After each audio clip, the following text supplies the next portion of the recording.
Quadratic equation में देखो standard form क्या होता है एनीवेज क्वाड्रेटिक इक्वेशन का, वो देखिए आप पहले। स्टैंडर्ड फॉर्म होता है क्वाड्रेटिक इक्वेशन का ax² + bx + c = 0। ये आपका स्टैंडर्ड फॉर्म है क्वाड्रेटिक इक्वेशन का, ठीक है। Yes. इसमें सबसे पहले क्या है, देखो डिग्री जो होता है ना, डिग्री हाँ. जो पावर होता है ना, पावर को डिग्री कहा जाता है। क्वाड्रेटिक इक्वेशन का डिग्री क्या होता है, 2 होता है, स्क्वायर। तो ये ax² + bx + c = 0 के फॉर्म में क्वाड्रेटिक इक्वेशन रहता है, इसका स्टैंडर्ड फॉर्म है। अब इसमें देखिए क्या है, ये जो x है ना, x यह अननोन वेरिएबल है। ये x जो है अननोन वेरिएबल है, जिसका हमको वैल्यू निकालना पड़ता है। अननोन वेरिएबल है। और ये देखिए जो a है ना और b है और जो c है, ये कांस्टेंट टर्म होता है, ठीक है। a b c constant term, और जो है x वो अननोन वेरिएबल है। ओके, अब देखो इसमें होता क्या है, क्वाड्रेटिक इक्वेशन का हम लोग रूट निकालते हैं।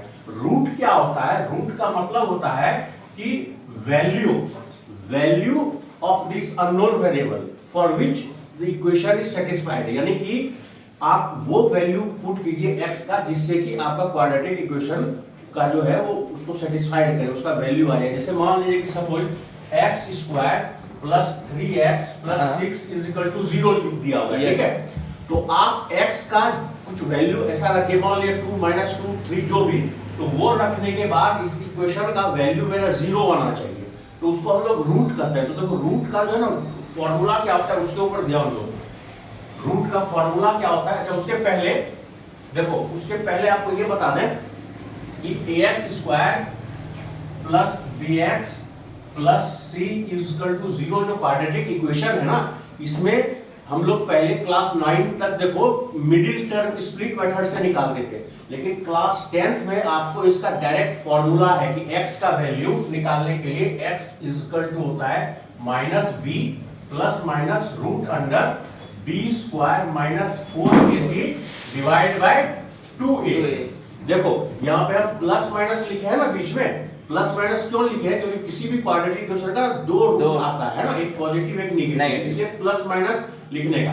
तो x का वैल्यू निकालने के लिए हम लोग ये फॉर्मूला यूज करते हैं -b ± √b² - 4ac / 2a, ठीक है। अब आपको मान लीजिए कहेगा कि रूट निकालने के लिए कि रूट क्या होगा, रूट क्या क्या होगा, तो रूट क्या, मान लीजिए कि अल्फा और बीटा दो रूट है, ठीक है, दो रूट है इसका। तो सम ऑफ रूट, देखो सम ऑफ रूट क्या होता है बेटा, -b/a, ठीक है। b का मतलब है, देखो ये जो x है ना, x का जो कोएफिशिएंट है वो b हो गया, और a मतलब जो x² का कोएफिशिएंट है, ठीक है। तो अल्फा प्लस बीटा उसका वैल्यू क्या होगा, -b/a, और प्रोडक्ट ऑफ रूट, ठीक है, प्रोडक्ट ऑफ रूट होता है c/a, c यानी ये जो कांस्टेंट टर्म है और a आपका x² का कोएफिशिएंट।